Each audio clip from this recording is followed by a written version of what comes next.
Hello and happy Advent season.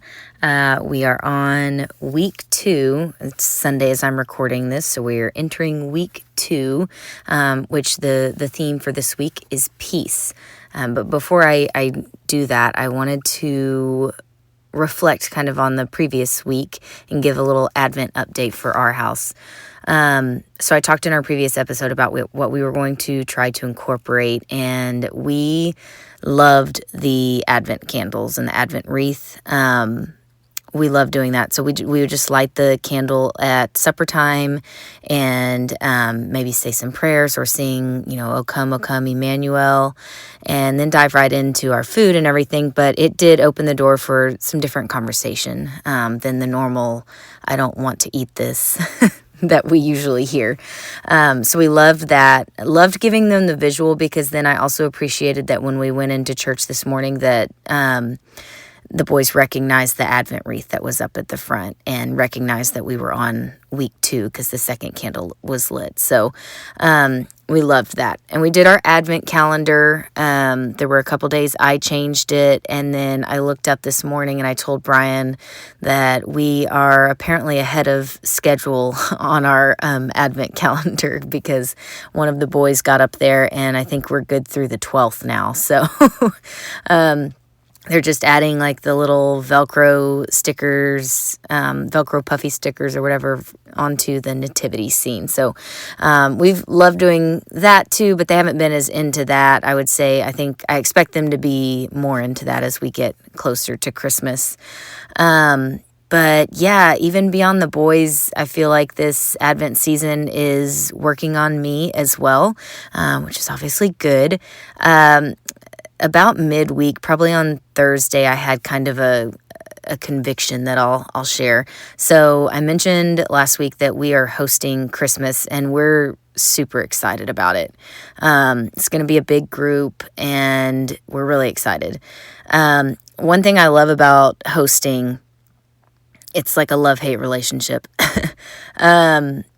I love that the blinders come off when you're getting ready to host. Like the things, the clutter that you've been passing by for weeks, suddenly you're like, okay, I have to do something about this. And I love that about inviting people into your house. I think it's very healthy to do that often enough that you do have those blinders come off and I don't know, keep things nice, get rid of things. So all that to say, our to-do list is very long. This week was also really busy with work, and I traveled some, and I don't always travel.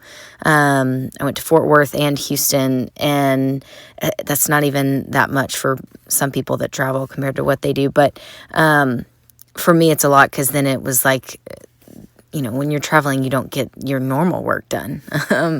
So then I had a lot piling up. So anyways, it was just a busy week.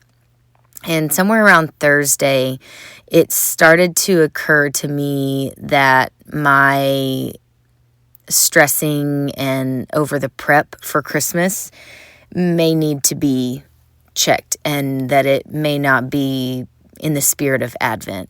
And don't get me wrong, I'm still going to prep hard. I want things to be nice. I'm going to work hard on making sure that everything is clean and as perfect as it can be, for my family, and for all the family that's coming on Christmas. But I need to make sure that that's not my obsession over these next few weeks, and that we're not, like Brian and I both are not sacrificing our peace over that. So I had already kind of been thinking of that on Thursday, been like, okay, I need to relax just a little bit. I still want to do all these things. And it's kind of a reminder. We've talked about this before on several different topics on the podcast, but even good things can get in the way of your focus on your relationship with God. And so even those things need to be checked as well. So I had been thinking that, and then went to church today, and Deacon's homily discussed, he went over 4 different types of pride. And I don't even remember exactly how it's hashed out. I looked it up. There's like different ways that they organize or I don't know, type these groups of pride, but basically they all kind of line up. So 1 over material things, 2 over, I would say, like your own accomplishments, 3 on intelligence, just thinking that you know better than everybody. I suffer from that a lot, I'll tell y'all. And then also spirituality, again, just kind of thinking that you're further along than others maybe. And so he was just talking about those things, and again, I was just, I went back to my conviction that I had felt earlier in the week and thought, yep, no, that's exactly it. I don't want that. I don't want to be so focused on those material things or, how our house looks and everything that I look up and like Christmas is over.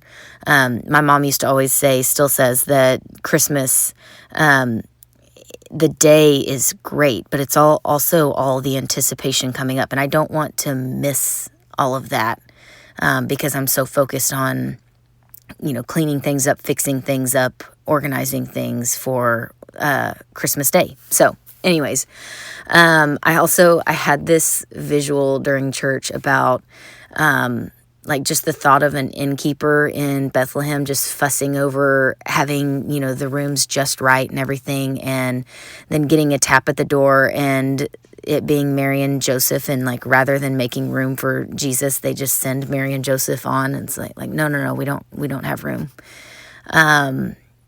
Oof. I don't want that. So Deacon was talking about, the antidote to that pride is humility. And so I'm going to make sure that that's kind of what I'm focused on these next couple of weeks, is being as humbly prepared as I can be. So I'm going to hope for Christ's coming, not for my family's approval of how my house looks or how well we host. And that's going to be tough. It's going to be tough for me. But I will work on it. So on that note, hopefully I will be experiencing more peace by letting some of that go, which is this week's theme. So this week's candle is called the Bethlehem candle, in reference to Mary and Joseph's journey to Bethlehem. So in my head, I was thinking about this, like this past week was kind of like the hustle and bustle of packing before a road trip. Or in this case, Mary and Joseph's case, all the hustle and bustle of like, the Nazarene version of a hospital bag. Pack it all on the donkey and let's go.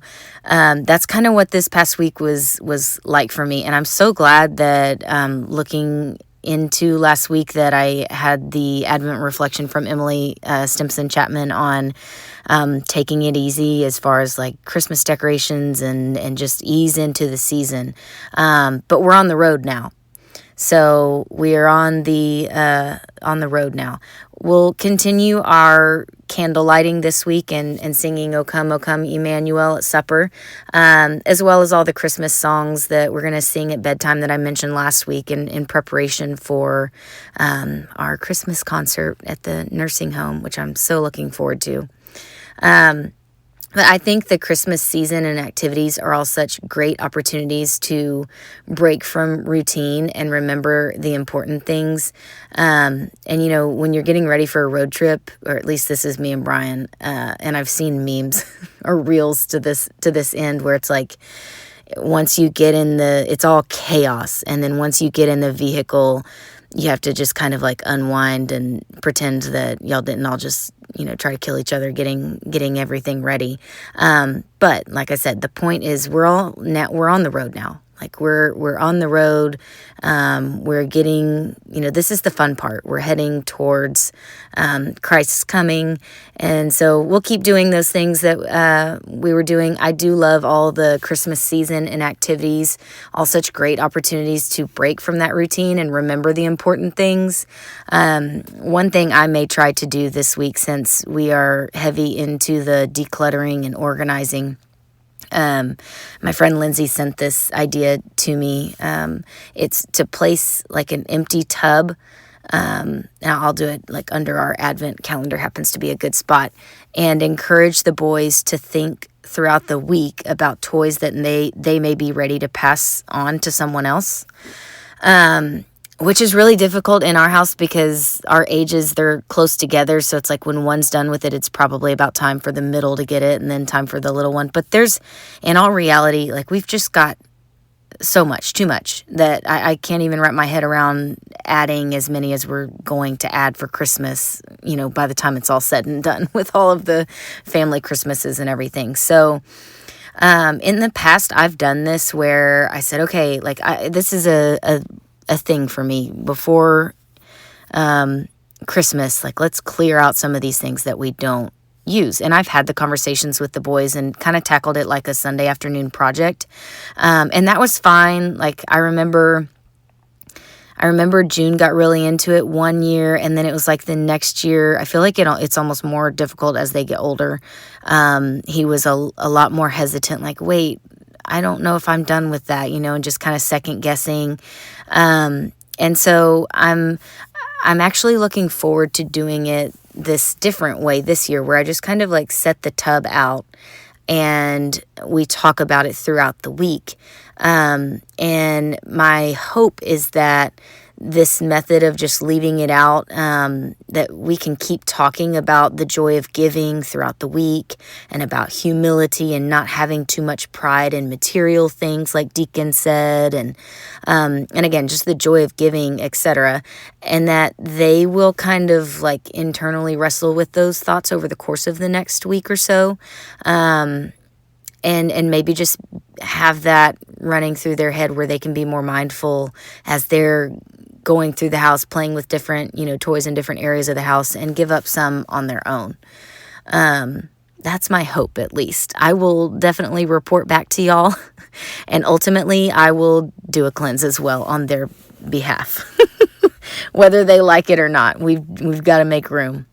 And it really is fun to give. I spent a lot of the weekend going through the boys' clothes finally. That was something that I did not want to tackle, but going through their clothes and, packing some away for the season, like for warmer seasons, but a lot of it I'm giving away. And I even had I went back through today some boxes that I had packed for the purpose of us packing them away and like not giving them away. And I went back through them and I put most of it in the giveaway pile. And that's one thing that I would encourage y'all to do. I know a lot of people sell their clothes when they're done with them, and that definitely has its place because, hello, we could all use some money this time of year as well. So that's a great way to do it. But if you can, or if this is, a good time of year for you to do this, maybe think about cleaning out your closet, cleaning out your shoes, going through your kids' stuff, and giving it away. Or, if you have somebody in your life that you could give it to, give it to them if you can. No price. Again, I know there's a time and place for selling things. That I do that too, marketplace. But I have always enjoyed like the idea of giving our clothes away. And the fact is, we have had a ton of things handed down to us as well. And so I just want to be good stewards of that blessing as well. So let's see, some Christmas things that I'm enjoying. Obviously, I've told y'all I'm enjoying the Advent wreath and candle lighting, but I'm going to have to reorder candles, and that's a funny story.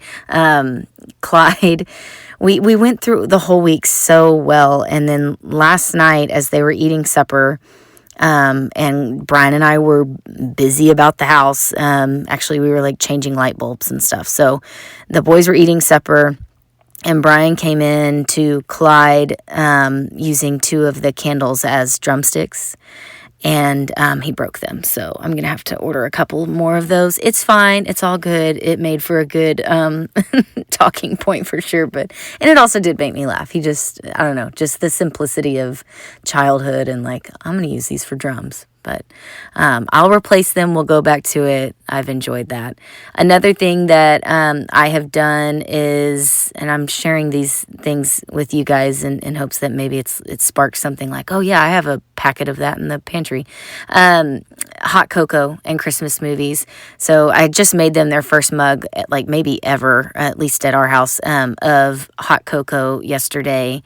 And mainly because June has been begging me. There's some marshmallows in her pantry. He's like, can I have some? So I dropped some marshmallows in there, and it was super fun, super simple, fun. I love Christmas movies and cartoons during this time of year. I just like to kind of have them on loop. And I did want to share that I uncovered, I think for me, there's so many streaming possibilities and apps that you can have for different movies and shows and all that stuff.